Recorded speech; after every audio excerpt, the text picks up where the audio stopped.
Former union minister Shrimati સ્મૃતિ ઈરાનીજી ઉપસ્થિત છે. એમનું સુરત શહેર ભારતીય જનતા પાર્ટી વતી એમનું સ્વાગત કરીએ છીએ. આજે 10:30 વાગ્યાના સમયે આપણા ભારતીય જનતા પાર્ટીની અમારા ફર્સ્ટ ફ્લોરના હોલની અંદર સુરત શહેરના મેન્યુફેક્ચરર્સ જે ઉત્પાદન સાથે જોડાયેલા છે એવા વેપારીઓ સાથેની એક મીટિંગ હતી. અને આપણે સૌને જણાવતા મને આનંદ એ વાતનો થાય છે કે આજે ભારતીય જનતા પાર્ટી બજેટ પર વિશ્લેષણ કરે.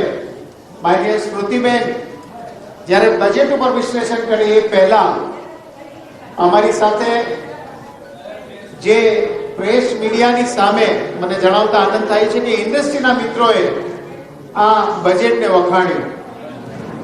અશોક જીરાવાલા કે જેઓ ઉપપ્રમુખ છે ચેમ્બર ઓફ કોમર્સના, સીએ પ્રજ્ઞેશ જગાસેઠ, મિતેશ મોદી અને ઇન્ડસ્ટ્રી સાથે જોડાયેલા ઘણા બધા મિત્રોએ જે વાતો કરી છે એ વાતોના અંશ આપ સૌને જણાવું છું.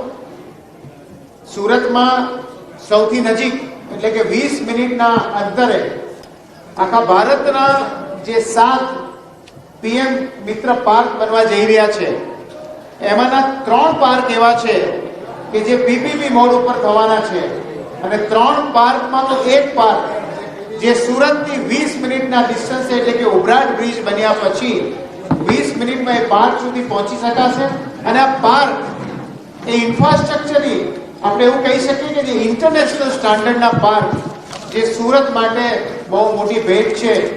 જ્યારે સુરતની અંદર કે સુરતની આજુબાજુના વિસ્તારોની અંદર ઇન્ડસ્ટ્રીને ડેવલપ કરવા માટેની પ્રોપર્ટીઓની કોસ્ટની સામે આ જે પાર્ક બનવા જઈ રહ્યો છે એ કદાચ 15 થી 20 કે 25% પ્રાઇસની અંદર મળે અને વધુ સારી ઇન્ડસ્ટ્રી ત્યાં ડેવલપ કરી શકાય એ બેઝની વાતો ઇન્ડસ્ટ્રી તરફથી આજે અમને લોકોને જાણવા મળી. એ ઉપરાંત જે વાત કરી ચાર્ટર્ડ એકાઉન્ટન્ટ મીડિયાના મિત્રોને જણાવતા આનંદ થાય કે 10% પેમેન્ટથી જે એડિશનલ આપણી ઇન્કમ ટેક્સ પહેલા જે 20% હતો એ 10% થયો. અને જે રોડમેપ આજે ભારત દેશમાં એક મિતેશ મોદી જે ચાર્ટર્ડ એકાઉન્ટન્ટ એમને એવું કીધું કે આ બજેટ અત્યાર સુધીનું બેસ્ટ બજેટ એટલા માટે છે કે એનો રોડમેપ 2047 સુધી જાય છે. એટલે કે વિકસિત ભારત બનવા માટેનો જે રોડમેપ છે એની શરૂઆત આજે આ 2025-26ના બજેટની અંદર એની ઇફેક્ટ આવી છે. આવી ઘણી બધી વાતો અહીંયા થઈ છે. આપણે ખાસ આપ સૌ મિત્રો જ્યારે ફોર્મર યુનિયન મિનિસ્ટરને સાંભળવા માટે આવ્યા છું, હું સ્મૃતિજીને વિનંતી કરીશ કે આ વાત ઉપર વધુ પ્રકાશ કરે. धन्यवाद. प्रगतिशील भारत का पर्पसफुल बजट आज भारतीय जनता पार्टी के कार्यकर्ताओं का ये सौभाग्य है कि सूरत महानगर में विविध इंडस्ट्री एसोसिएशन और प्रोफेशनल्स ग्रुप एकत्रित हुए देश के बजट पर विश्लेषण करने के लिए. सूरत महानगर के इंडस्ट्री कैप्टन्स, प्रोफेशनल्स की ओर से प्रधानमंत्री जी का विशेष अभिनंदन किया गया. वित्तीय डिसिप्लिन और ट्रांसपेरेंसी जो इकोनॉमिक सर्वे और बजट के माध्यम से प्रस्तुत हुई उसकी सराहना नागरिकों ने की. प्रधानमंत्री जी ने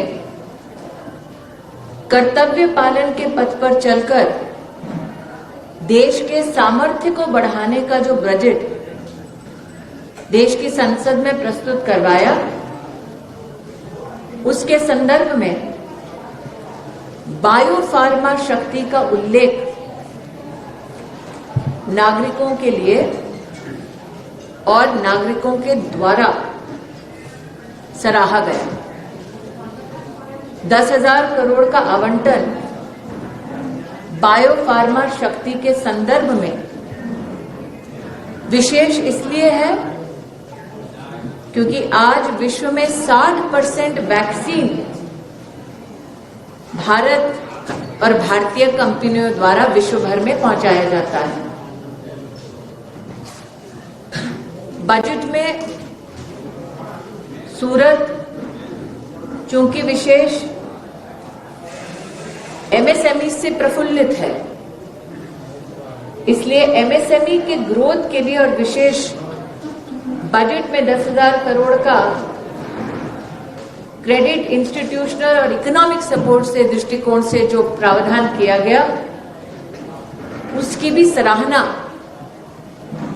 आज महानगर के नागरिकों ने की। प्रधानमंत्री मोदी जी के आदेशानुसार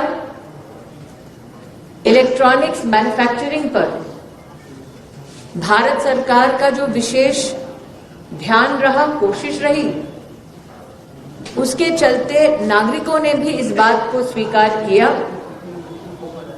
इलेक्ट्रॉनिक्स के क्षेत्र में 2014 में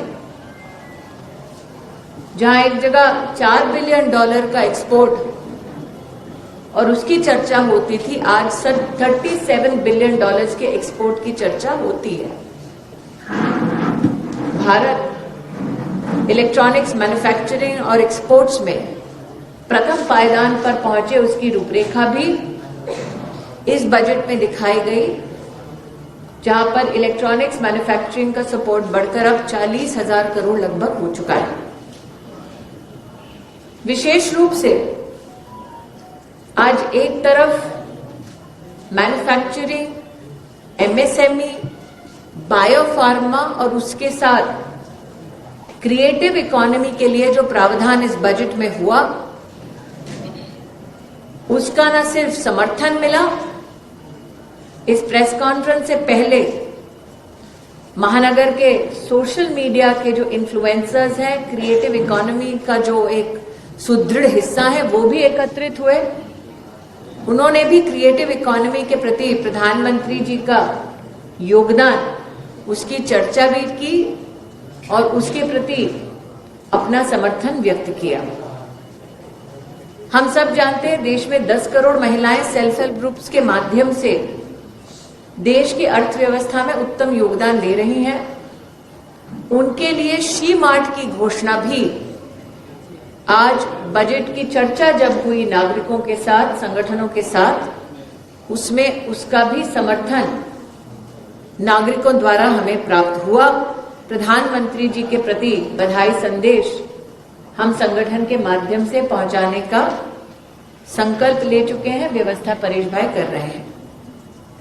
प्रधानमंत्री जी ने स्वतंत्रता दिवस पर रिफॉर्म के जो वादे किए, उसमें से 350 रिफॉर्म रोल आउट हुए हैं, चाहे वो जीएसटी का रिफॉर्म हो, लेबर कोड का नोटिफिकेशन हो या क्वालिटी कंट्रोल ऑर्डर का विषय हो।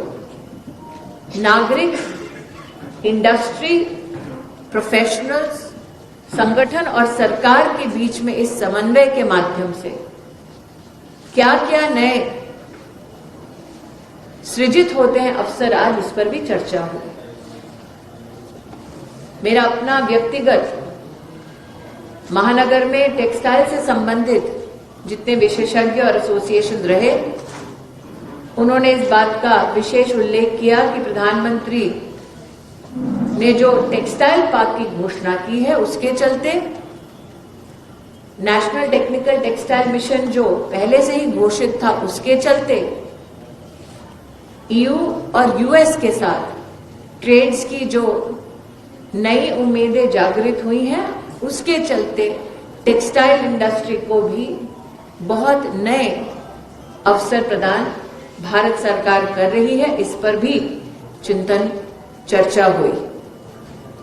मैं इतना ही कहूंगी, संकल्पित सरकार कर्तव्य पालन के मार्ग से विकसित भारत के संकल्प को पूरा करने के लिए, भारत की अर्थव्यवस्था का सामर्थ्य कैसे बढ़ सके, इस बजट को प्रस्तुत करने के लिए एक प्रोग्रेसिव, प्रैग्मेटिक और पर्पसफुल बजट को राष्ट्र को समर्पित करने के लिए महानगर की ओर से, कार्यकर्ताओं की ओर से हम पुनः प्रधानमंत्री जी का अभिनंदन करते हैं।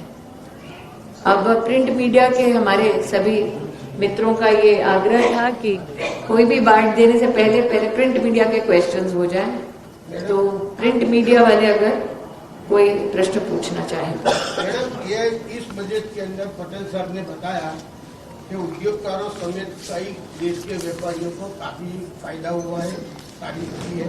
लेकिन अहमदाबाद के अंदर कल पूर्व वित्त मंत्री यशवंत सिन्हा साहब ने प्रेस कॉन्फ्रेंस की, इसमें बताया है कि सरकार ने घोषित किए अंकों पर विश्वास न करे, बचत और कैपिटल इन्वेस्टमेंट में कमी काफी आई है। क्या कहना है? नागरिकों ने जिन अंकों का प्रमाण दिया है, मैं उसका उल्लेख करती हूँ। आज से 11 साल पहले जब प्रधानमंत्री मोदी ने कहा कि हमें जनधन योजना के माध्यम से वो नागरिक जिनका बैंक का खाता कभी खुला नहीं, उनको देश की अर्थव्यवस्था से जोड़ना है, तब किसी ने ये सोचा नहीं था कि 56 करोड़ हिंदुस्तानियों का पहली बार बैंक खाता खुलेगा। अगर पारदर्शिता से अंकों की आप राजनीति करना चाहते हैं तो ये भी सत्य है कि आज उन जनधन अकाउंट्स में 2,73,000 करोड़ रुपया सेव्ड है। अगर अंकों की बात करते हैं और देश की अर्थव्यवस्था में नागरिक के सामर्थ्य की बात करते हैं, मैं इसीलिए आपको इन्वेस्टमेंट के दृष्टिकोण से, इन्वेस्टमेंट कहीं ना कहीं इस बात से भी प्रफुल्लित होती है जब नागरिक की अर्निंग या स्पेंडिंग कैपेसिटी बढ़ती है ना, तो उसका प्रमाण नागरिक ने कैसे दिया, मैं आपको वो बतला रही हूँ। यूपीआई आज विश्व की सबसे बड़ी real time payment transaction platform बन गई है। सिर्फ नागरिक ने कितना सामर्थ्य अपना दिखाया है वो आंकड़ा बताती हूँ। 21 बिलियन ट्रांजैक्शन हुए हैं और 21 बिलियन ट्रांजैक्शन में 28 लाख करोड़ देश के नागरिकों ने इस सिस्टम से किया है।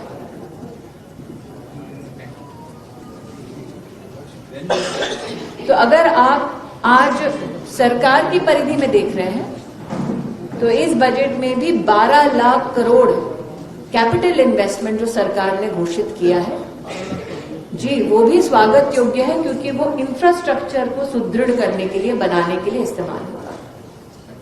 तो ये आंकड़ा जनता ने प्रस्तुत किया है और इस आंकड़े को क्योंकि जनता ने प्रस्तुत किया है, कोई भी राजनेता झुठला नहीं सकता। मेरा एक आग्रह है, अगर आप अपने मीडिया हाउस का नाम बता देंगे तो मेरे लिए सुविधा होगी। प्रतिदिन वपराश में रहने वाला जो दाल है, गैस है, जो चीज वस्तु आज महंगी है, वो सामान्य आदमी में क्या वो असर नहीं करेंगे? मीडिया हाउस कયું તમારું? मीडिया हाउस કયું તમારું? અરે પૂછું છે એટલે તો પૂછે છે મેં. કઈ વાંધો નહીં. સામાન્ય આદમીની વાત ના ના એટલે ના આપ કયા મીડિયા હાઉસથી છો એટલે નામ આપો. પેપર ન્યાય દર્શન ન્યાય દર્શન. સર આજે 10 વર્ષનો આપણે આંકડો લઈએ, 25 કરોડ આપણા દેશના જેટલા બી નાગરિકો છે એમને મલ્ટી ડાયમેન્શનલ પોવર્ટીથી બહાર કાઢ્યા છે અને મલ્ટી ડાયમેન્શનલ પોવર્ટીથી જ્યારે બહાર કાઢ્યું એમાંથી 4 કરોડથી વધારે એવા નાગરિકો છે જેના આખા પરિવારને ઘેર બાંધીને સરકારે સિનિયર છે એટલે એમને જોઈને બોલું છું તો પરેશભાઈ જ નથી બોલો. કઈ વાંધો નહીં સાહેબ, મેં આગ્રહ કર્યો હતો કે આપનું પ્રકાશન કયો છે એટલે પરેશભાઈ મારા આગ્રહને સ્વીકાર કરીને તમને પૂછ્યું. આપણા જોડે કઈ વાંધો, તમે બધાને જોયું હશે, અમે બધા ટેણીઓ હતા તમારી સામે. સાહેબ તમારું પ્રકાશન તમે કહી દો, નહીં તો પરેશભાઈ પૂછશે તો તમને વાંધો આવશે. આજે મધ્યમ વર્ગને સીધી ટેક્સમાં કોઈ રાહત નથી. 12 લાખ સુધીની રાહત જે આપી છે ફાઇનાન્સ મિનિસ્ટરે, એમાં જે ટેક્સ 12 લાખ રૂપિયા, હા એક સેકન્ડ બોલી દઉં, 4-5 વિષયોમાં હું વિસ્તારથી તમને જવાબ આપું, તમને વાંધો ના આવે. 10,000 કરોડની જે બાયોફાર્મા સેક્ટરની ઘોષણા થઈ છે, આપણા દેશમાં આજે 10,500 મેન્યુફેક્ચરિંગ યુનિટ્સ છે. એ મેન્યુફેક્ચરિંગ યુનિટ્સમાં આવી વ્યવસ્થા જ્યારે કરીએ તો સાધન મધ્યમ વર્ગીય પરિવારને નોકરીના વધે. સિટી ઇકોનોમિક રિજનની જ્યારે સરકારે ઘોષણા કરી 5,000 કરોડની, એમાં સિટીમાં ઇન્ફ્રાસ્ટ્રક્ચર જ્યારે વધારવાની વાત કરીએ એમાં મધ્યમ વર્ગીય પરિવારોની વ્યવસ્થા થાય છે. 12 લાખ કરોડની જ્યારે કેપિટલ એક્સપેન્ડિચરની સરકાર ઘોષણા કરે છે, એ કેપિટલ એક્સપેન્ડિચર ઇન્ફ્રાસ્ટ્રક્ચરમાં જશે. એમાં પણ ઇન્ફ્રાસ્ટ્રક્ચરની સાથે સાથે ઇકોનોમિક અને એમ્પ્લોયમેન્ટ ઓપોર્ચ્યુનિટી નિમ્ન મધ્યમ વર્ગીય પરિવાર અને ગરીબ પરિવારોને જ મળશે. જ્યારે સરકાર ઘોષણા કરે છે કે આપણે આજે ગુજરાતની વાત લઈએ તો 990 રેલ ફ્લાયઓવર્સ અને અંડરબ્રિજ બન્યા છે 10 વર્ષમાં. એ જ્યારે બને તો એમાં પણ મેન આવર્સ લાગે છે. તો જ્યારે સરકાર કોઈ પણ આઉટલેટ ઘોષિત કરે છે, એ આઉટલેટ મધ્યમ વર્ગીય નિમ્ન મધ્યમ વર્ગીય પરિવારોના જ કામ આવે છે. ઇન્ફ્રાસ્ટ્રક્ચરથી સીધી ખરીદી શક્તિમાં વધારો થશે. મેં હમણાં જ આપણે યુપીઆઈના નંબર્સ આપ્યા છે. હું આપને સેલ્ફ હેલ્પ ગ્રુપ્સના નંબર આપી દઉં છું.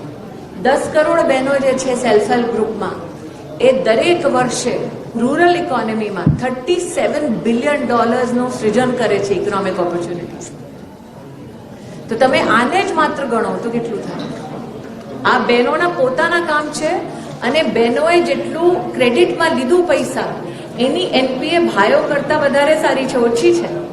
એટલે આ બહેનો સરકારથી જ્યારે ક્રેડિટ લે, લોન લે, તો પછી ઓબ્વિયસલી ઇકોનોમિક ઓપોર્ચ્યુનિટીને લેવરેજ કરી જે કામ કરે છે, એ કામ કર્યા પછી પૈસા બચે છે, એટલે પોતાના ક્રેડિટ પાછા આપે છે, એટલે એનપીએ ઓછું છે. एक दूसरा प्रश्न पूछूं? હાજી ma'am. Nikita Sharma from AB news channel. Madam, आज की अगर हम बात करें, आपने इन्फ्लुएंसर मीटर रखी थी, क्या लगता है ये जो इन्फ्लुएंसर्स हैं उनके साथ जो आपने एआई के अंदर भी आपने काफी सारी चर्चाएं की थी, क्या मेन पॉइंट है एआई को लगते हुए आपने क्या चर्चाएं की? वर्तमान में कुछ ही दिनों में देश में एआई समिट होने वाला है. हम विश्व के सबसे बड़े न सिर्फ कंजम्पशन इकोनॉमी है, बल्कि विश्व के सबसे बड़े इंजीनियरिंग स्ट्रेंथ भी है. साथ में अगर आज आप क्रिएटिव इन्फ्लुएंसर्स की बात कर रहे हैं, तो सिर्फ क्रिएटिव इकोनॉमी हमारे देश में $30 बिलियन की लागत की है.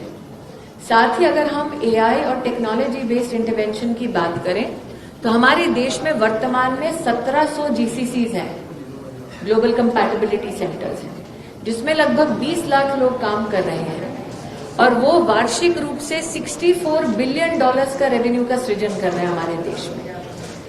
सरकार की आकांक्षा जो हमने सुनी है उसमें ये नंबर बढ़ के 2500 जीसीसी तक पहुंच सकती है. और आज मैंने परेश भाई से आग्रह किया कि एक लक्ष्य सूरत महानगर को भी रखना चाहिए कि एक बड़ा जीसीसी आप इंटरनेशनल किसी कंपनी को आमंत्रित करें कि सूरत जीसीसी का भी एक मार्कर बने हमारे देश में. मैडम, आपने जो साहब एक सेकंड. हाँ जी. મેડમ, હું ગુજરાતીમાં હા, ચાલો. તમે હિન્દીમાં આન્સર આપી શકો છો? अच्छा, मैं बंगाली पण बोली શકું છું અને મરાઠી પણ. તમને વાંધો નથી. બોલો બેન, કયા પ્રકાશન પૂછો? કારણ કે પરેશભાઈ પૂછશે પછી ગડબડ થાય. Suicide news channel. હાજી. આપને શું થયું તમારું? એક્સિડન્ટ થયું છે, ફ્રેક્ચર છે. હાજી બોલો. ઇકોનોમિક ગ્રોથ આપણો વધી રહ્યો છે ભારત દેશનો, બરાબર?